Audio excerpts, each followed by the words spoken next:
los que decidimos quedarnos, aquí estamos en la Asamblea General.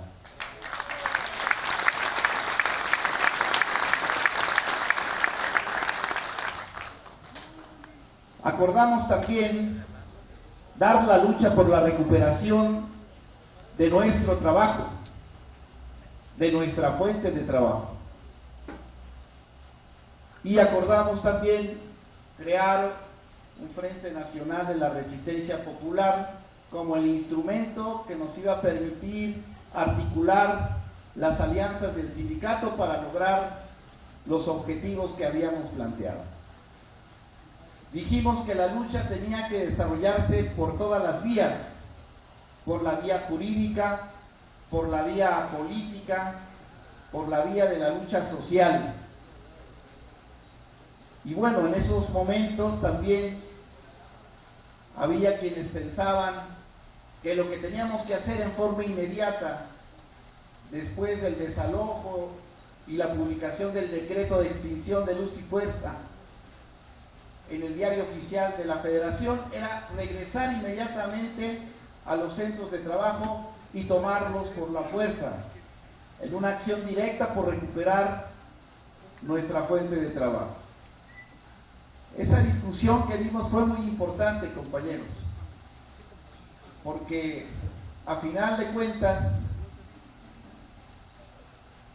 el criterio que predominó en la Asamblea fue desarrollar la lucha de resistencia. Hoy sabemos que quienes estaban esperando esta reacción de acción directa inmediatamente después del desalojo y el decreto de extinción no eran policías federales, era el ejército disfrazado de policía federal. Y están los testimonios de oficiales del ejército mexicano que hoy son juzgados porque se negaron a quitarse el uniforme militar y ponerse el uniforme de la Policía Federal. Y han declarado en importantes medios de comunicación de que ellos tenían como miembros del ejército instrucciones de rechazar cualquier intento de retoma de las instalaciones, incluso con el uso de la fuerza letal. Y bueno, nosotros pensamos que en ese momento precisamente era lo que querían. Y decidimos desarrollar la lucha jurídica, primero amparándonos en contra del decreto de extinción, interponiendo una demanda por despido injustificado y reinstalación, la demanda 1267 que está en la Junta Especial número 5 de la Federal de Conciliación y Arbitraje, que hasta la fecha sobrevive, y desarrollar también todo un plan de acción, para ir generando la fuerza que nos permitiera alcanzar nuestros objetivos. Entonces, la asamblea del 11 de octubre del 2009 fue muy importante, compañeros. Pasaron muchos acontecimientos durante el 2010, 2011, 2012. Y solo haré referencia a algunos que me parece que en este momento hay que destacar para entender cuál es la situación actual de nuestro proceso de negociación. Primero, la sentencia de la Corte el 5 de julio del 2010 que da por legal el decreto de extinción. La Corte dice que el presidente de la República tiene facultades para extinguir un organismo público y que el decreto de extinción de Felipe Calderón era constitucional. Y ese fue un golpe para todos nosotros, y recuerdo bien que eso generó en muchos compañeros un estado de desánimo. Al 30 de agosto de ese mismo año, la Junta Federal de Conciliación y Arbitraje emitió un laudo en donde daba por canceladas las relaciones obrero-patronales del sindicato y la empresa, y también cancelaba el contrato colectivo de trabajo. Nosotros nos amparamos nos fuimos a un tribunal colegiado del circuito, el tribunal colegiado del circuito nos dio la victoria jurídica, porque nos dio el derecho al patrón sustituto el 13 de septiembre del año pasado, y todos pensamos que por primera vez en nuestro país íbamos a ver un acto de justicia del Poder Judicial. Y todos dijimos, vamos a regresar conforme a la sentencia del tribunal a Comisión Federal de Electricidad. Después vino la sentencia de la Suprema Corte de Justicia de la Nación, que el 30 de enero de este año echó abajo la sentencia del tribunal de manera indebida, arbitraria, autoritaria y antidemocrática, porque se inventaron un recurso de revisión por parte del SAE diciendo que el tribunal colegiado que nos dio derecho al patrón sustituto había hecho interpretación de varios artículos de la Constitución, y ese fue el pretexto para que la Suprema Corte de Justicia retomara el asunto y finalmente el 30 de enero decidiera de manera arbitraria revocar el amparo del Tribunal Colegiado de Circuitos. Y viene entonces la asamblea del 4 de febrero de este año, que para mí es tan importante y tan histórica como la del 11 de octubre del 2009. ¿Por qué, compañeros? Porque el acuerdo de la asamblea del 4 de febrero de este año fue, primero, desacatar la sentencia de la Corte, rechazar las liquidaciones, interponer una queja en la Comisión Interamericana de los Derechos Humanos en Estados Unidos y algo muy importante, buscar una solución por la vía de la negociación política con el gobierno federal. Después de la revocación del amparo, el gobierno pensó que podía doblegar al sindicato, y los acuerdos de la asamblea del 4 de febrero de este año prácticamente dieron al traste con la estrategia ya no de Felipe Calderón, sino de Enrique Peña Nieto, que hizo suyo el conflicto desde el momento en que por consigna política le pidió a la Corte que revocara nuestro amparo.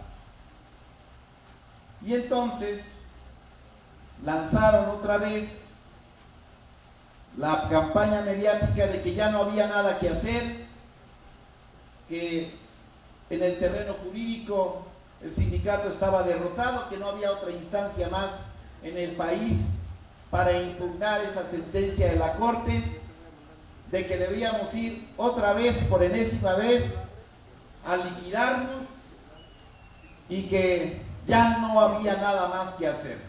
Y varios le compraron, varios le compraron el discurso al gobierno, e incluso dentro de nuestras propias filas dijeron ya no hay nada que hacer. Y lo cierto es, compañeros, que nadie se fue a liquidar.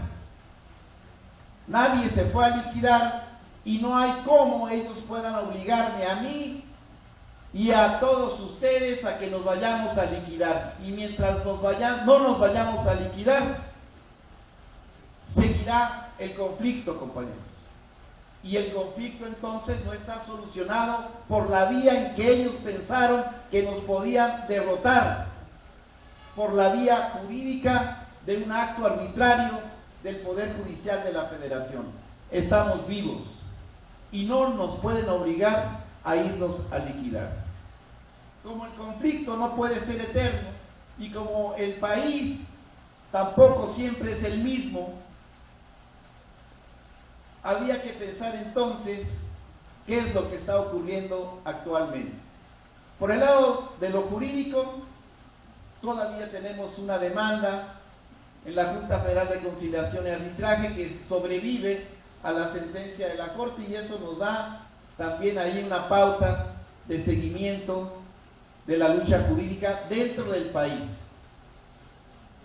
Y fuera del país tenemos instancias como la Comisión Interamericana de Derechos Humanos, a donde la próxima, bueno, más bien esta misma semana, estaremos allá para interponer la queja del Sindicato Mexicano de Electricistas en contra del Estado mexicano por flagrantes violaciones a los derechos humanos y laborales de los trabajadores del Sindicato Mexicano de Electricistas. Y tenemos también la mesa de negociaciones. Apenas acabamos de recibir una información muy valiosa, porque si bien es cierto que la vía jurídica de la Comisión Interamericana pudiera tardar años, también es cierto que aún con proceso largo, trabajadores peruanos que fueron despedidos en circunstancias muy parecidas a las nuestras, lograron obtener un triunfo. Y eso es importante porque tuvieron que ser reinstalados, se les tuvo que pagar su salario actualizado, el Estado peruano tuvo que pedirles una disculpa pública en televisión, y en el reparo del daño cada uno de los trabajadores recibió $15,000. Pues casi regresaron solamente para jubilarse y obtener todas las prerrogativas de su contratación colectiva.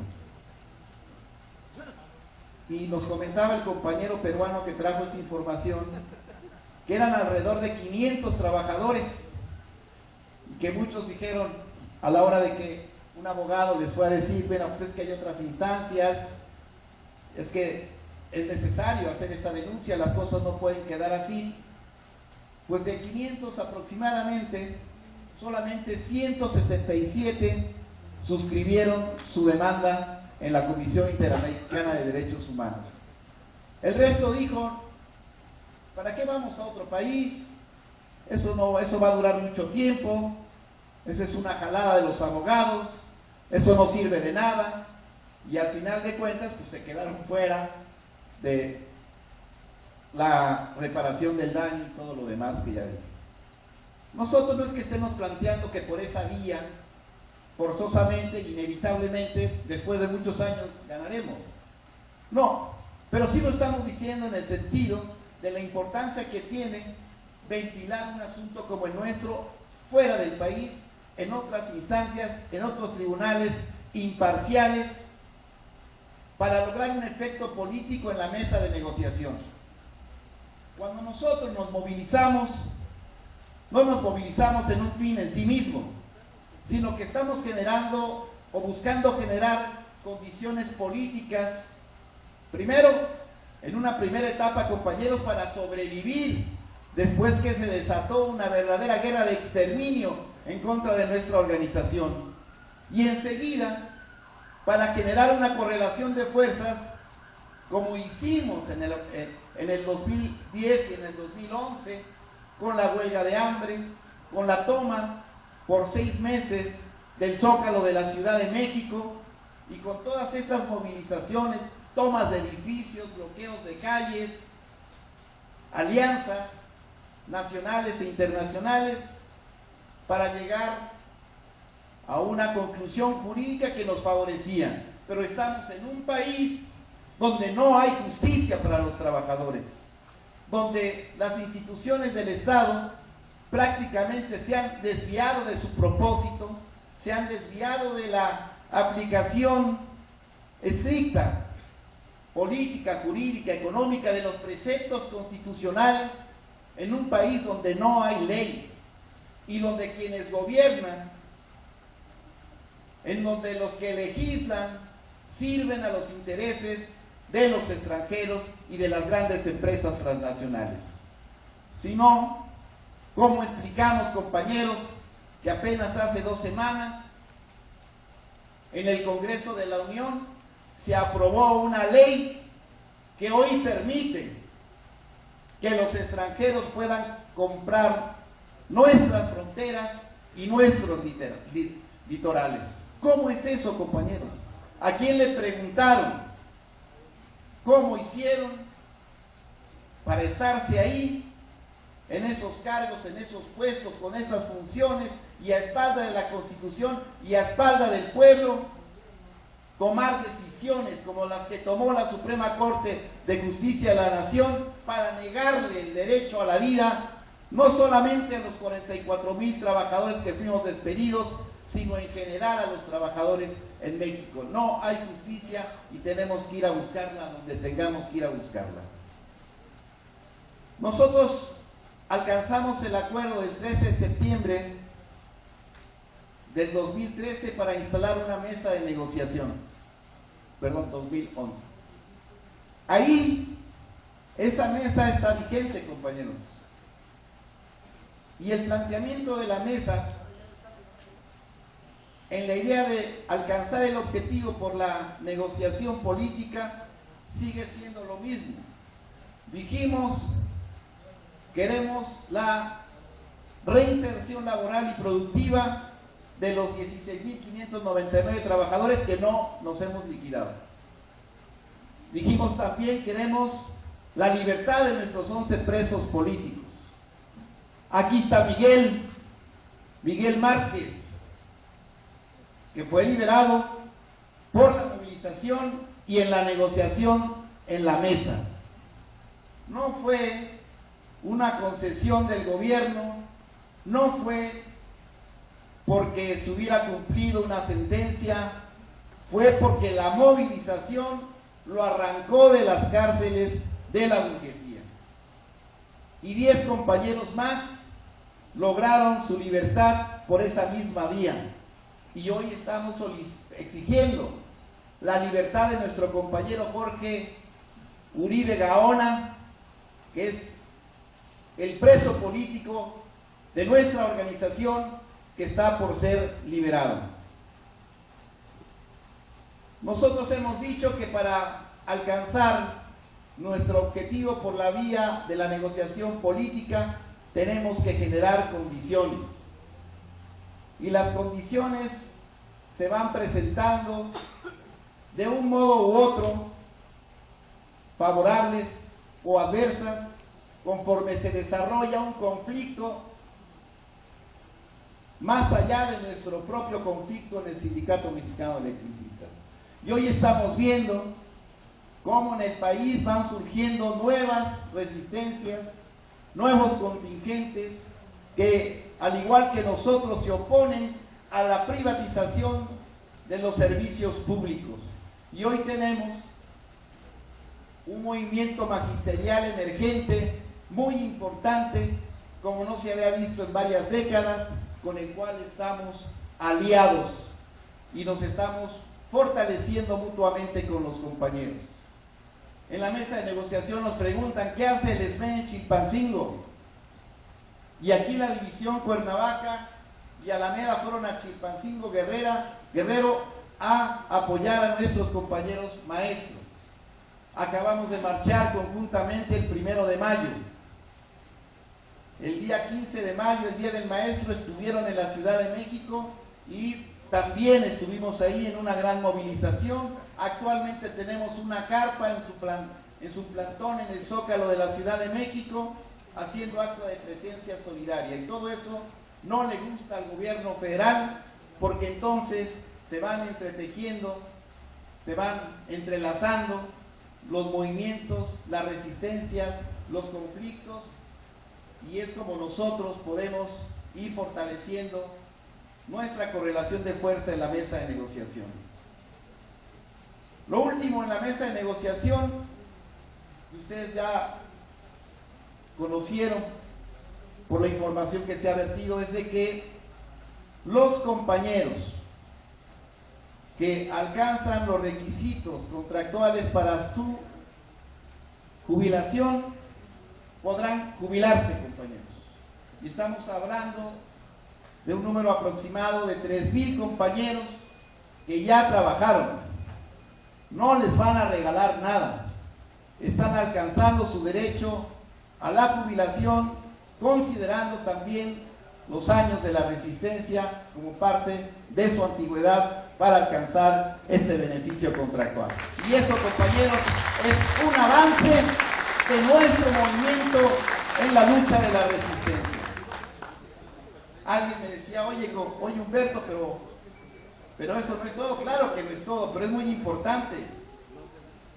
Porque le dije yo, tú eres muy joven, pero ¿cuántos compañeros, cuántos, y aquí puede haber muchos, ya de más de 40 años o 50 años, que a dónde podrían encontrar trabajo, compañeros? Si para un compañero de 30 ya es difícil, para un compañero que trabajó en Luz y Fuerza del Centro 20, 25, 28 años, ¿dónde va a encontrar trabajo? Ya un trabajador con esa antigüedad ya está arriba de los 40, 50 o más. Y qué bueno, compañeros, que esos compañeros no tengan que ir a tocar y mendigar trabajo en ningún lado, que se les reconozca su tiempo de servicio y que puedan aplicar a su jubilación, porque a eso tienen derecho y por eso trabajaron muchos años en nuestra querida empresa Luz y Fuerza del Centro. Eso es un logro del movimiento. Lo que sigue es completar la obra. Lo que está pendiente es la reinserción laboral, la reinstalación de los trabajadores que no alcanzan el beneficio de la jubilación. Eso es lo que está pendiente. Ya los trámites para la jubilación comenzaron a darse. Y qué mejor confianza, compañeros, de que el Comité Central tiene la seguridad de que vamos por el camino correcto, que compañeros nuestros que no están aquí inscritos en esta planilla, no porque no hayan hecho su trabajo, al contrario, son compañeros como Pablo Rodríguez, como Gregorio Goyo Paredes y otros compañeros que durante estos 3 años se rifaron con nosotros.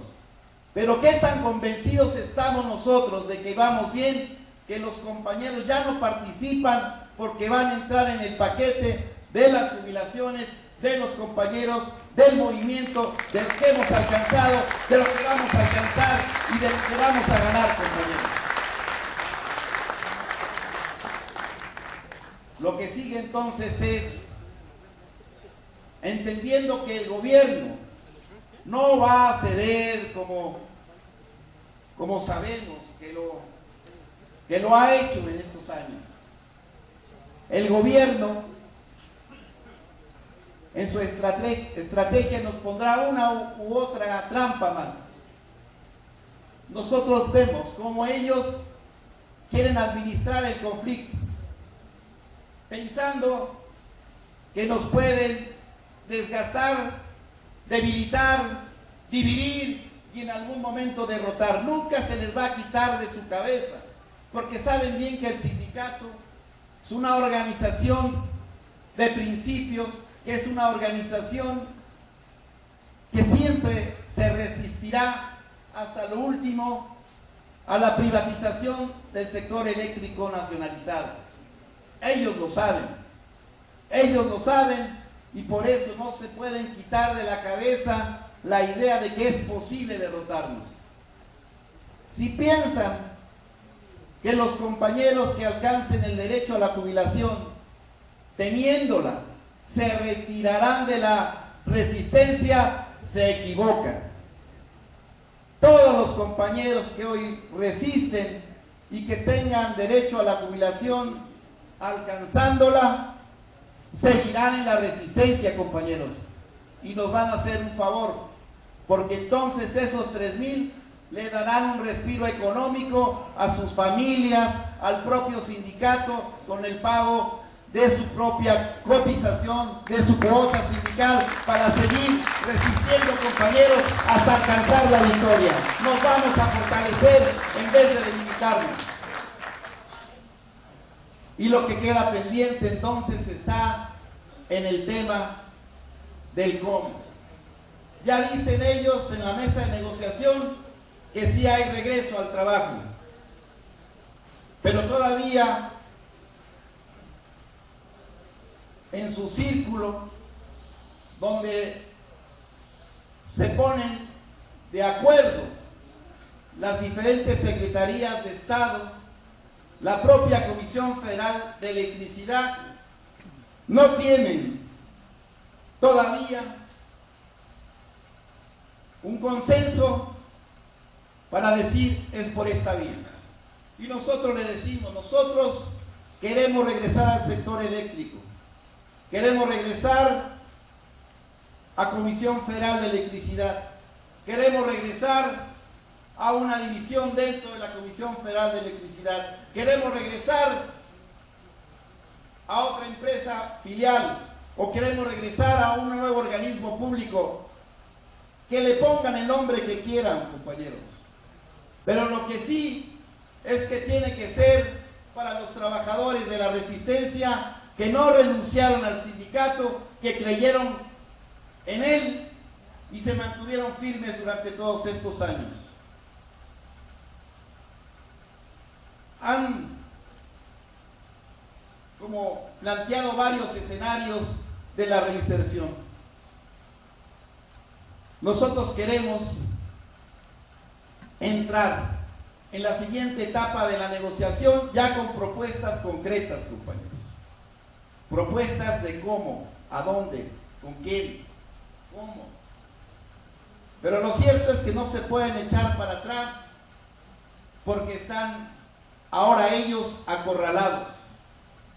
Ahora ellos son los acorralados porque no nos acobardamos, porque no nos fuimos a liquidar ni la primera ni la última vez, y entonces están también urgidos de tener que resolver este problema, porque este problema es un conflicto social que puede detonar otros conflictos sociales, que puede articularse a otros conflictos sociales, como lo hemos venido haciendo en los últimos meses. Si no hay respuestas claras para nuestra organización, nosotros vamos a intensificar nuestras movilizaciones en un contexto muy distinto al del 2009. En el 2009, cuando salimos a denunciar el decreto de extinción y a pedir la solidaridad de los usuarios, ¿cómo nos fue, compañeros? ¿Cómo nos fue? No nos aventaban el volante, no se burlaban de nosotros, no decían qué bueno que les pasó por esto y por lo otro. No tuvimos el respaldo popular, y hay que decirlo con todas sus letras, porque hubo una campaña criminal, mediática, porque hubo también, y autocríticamente hay que decirlo, errores en nuestra forma de actuar y de tratar al usuario. Por todas esas razones, compañeros, no tuvimos el respaldo como hoy tienen los maestros. Pero ya pasaron varios años de intenso trabajo político, de organización con los usuarios, y hoy a mí me da mucho gusto ver cómo todos los días en Insurgentes 98, no menos de 100, 150 usuarios suben, van a nuestro sindicato a buscar su queja, a meterse en la Asamblea Nacional de Usuarios, a vincularse con la lucha del sindicato. Hoy es diferente, compañeros, y va a ser más diferente porque ya se anuncia el decrecimiento de la economía. Estamos viendo cómo ya Comisión Federal va a subir 8.5% las tarifas eléctricas, que los alimentos de primera necesidad, a los bienes y servicios para la sobrevivencia de la población se han incrementado de enero para acá en un 400%, y todo eso, compañeros, va generando más y más descontento en contra de estas políticas públicas neoliberales. Y hoy es más fácil que salgamos nosotros y que articulemos un movimiento a nivel nacional. De hecho, ahora que estuvimos en la caravana, que fuimos hasta Nuevo Laredo, Tamaulipas, a la frontera norte, en todo el recorrido fuimos recibiendo muestras firmes de solidaridad con nuestro movimiento.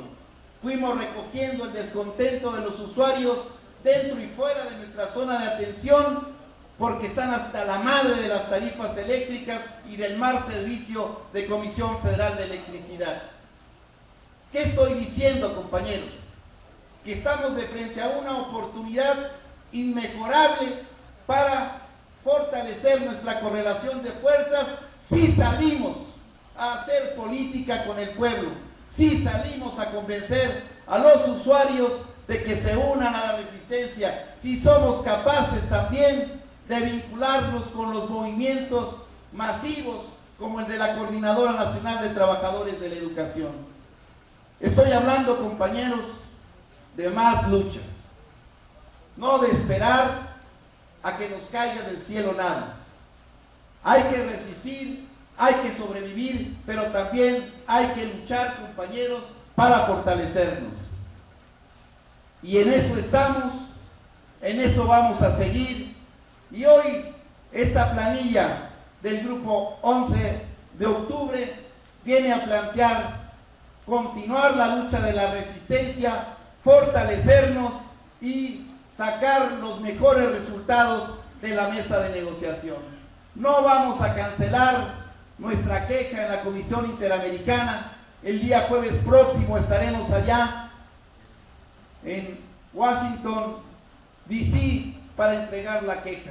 Y ahí nos van a respaldar los sindicatos norteamericanos, nos van a respaldar las organizaciones de nuestros compatriotas migrantes en los Estados Unidos, y vamos a hacer también muchas gestiones con organizaciones no gubernamentales de los Estados Unidos interesadas en conocer el desvío de poder del Estado mexicano.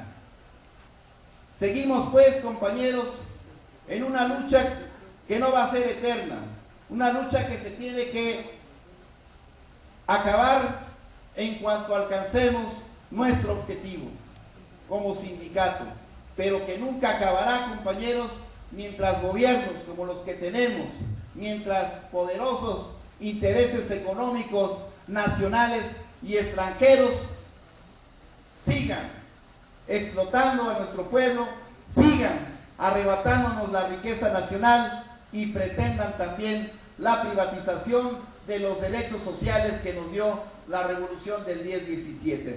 No lo podemos permitir. Somos un destacamento en la lucha de los trabajadores en México, y con los trabajadores de México y el pueblo vamos a ganar. ¡Que viva el Sindicato Mexicano Electricista! ¡Que viva el